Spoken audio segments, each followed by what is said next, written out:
My overall reaction, I guess, talking from the beginning of the debate, I mean, I went into this thinking debates, or at least substantive debates, are long dead. Only the extremes are able to have a say.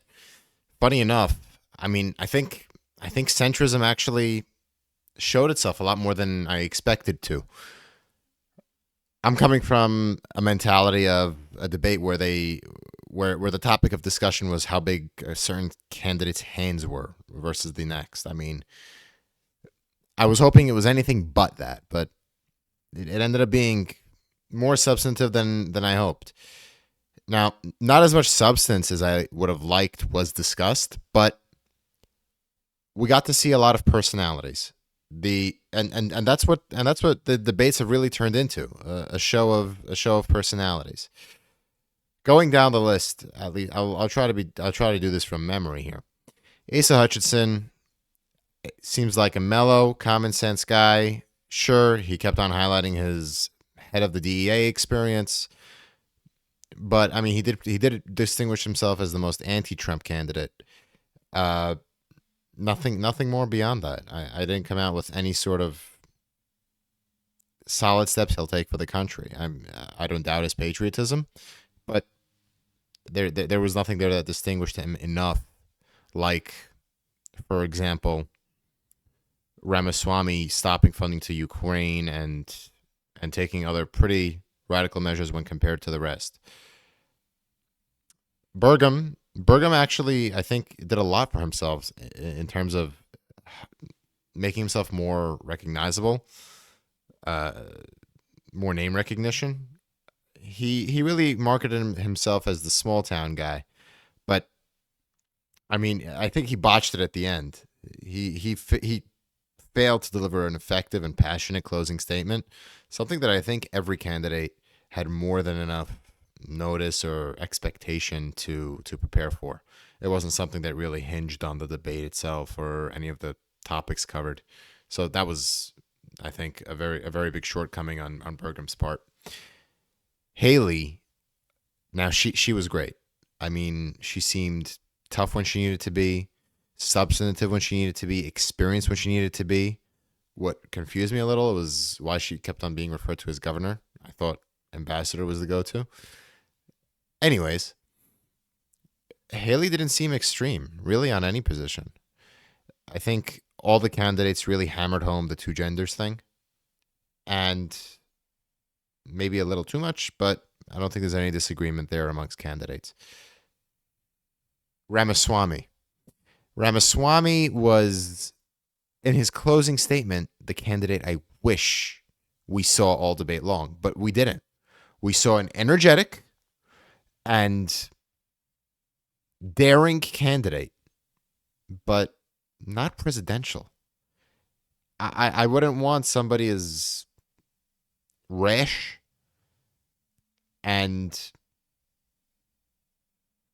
careless, I would even venture to say, as him trying to be a candidate of ours or our head of state. Pence. Pence gave the very predictable closing statement.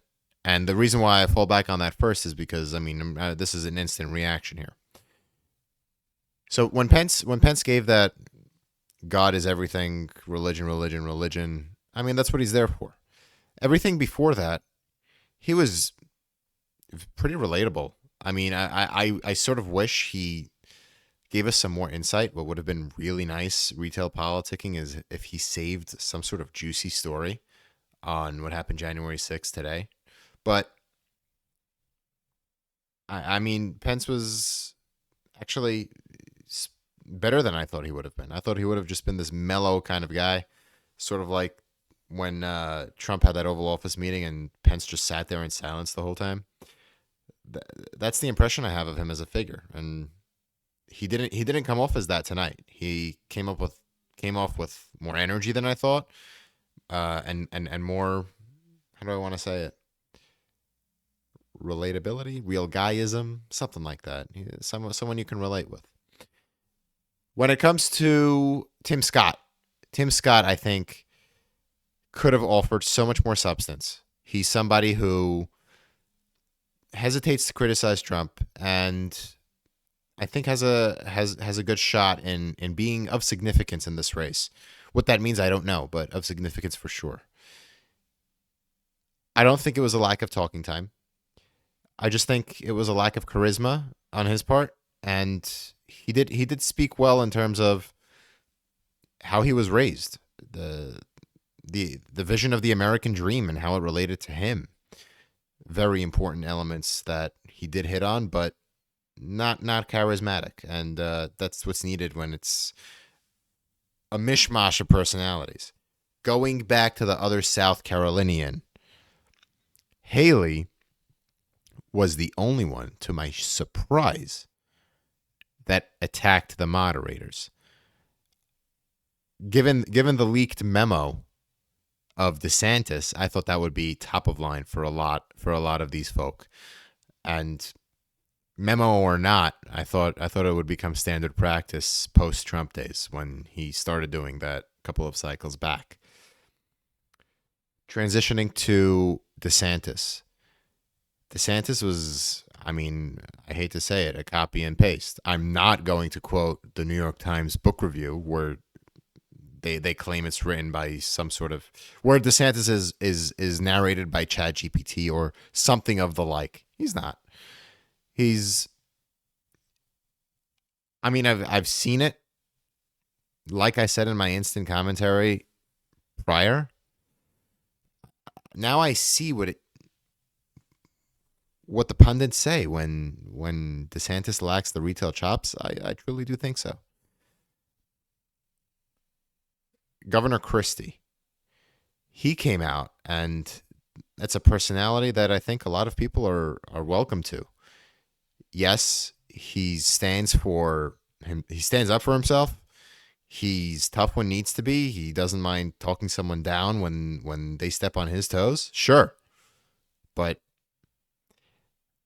I can't wrap my head around, is he a single purpose campaign, and is that single purpose to knock Trump out? I just don't know. I haven't really heard much substance from him, but if we're talking about this as a personality test, you see him as someone who's nice, and I wouldn't mind representing our country. And by nice, I don't mean nice kind of guy, gentle. No, I mean nice as in fitting for the position. I wouldn't roll over if he was the one occupying that seat. I hope I'm not forgetting somebody, but the truth stands in that the only candidate Biden can beat is Donald Trump. Now, if any one of these candidates win the nomination, or if anyone but Trump wins the nomination, I stop just short of predicting Biden will lose. I can't wait to see what the third party or what No Labels has in store, but I hope it doesn't come to that. I do hope that centrists in America have more of a voice. Frankly, few of these candidates, I think all but one, are in the single digits. So with DeSantis on the way down, I don't think tonight's performance is really going to put him in any better of a position.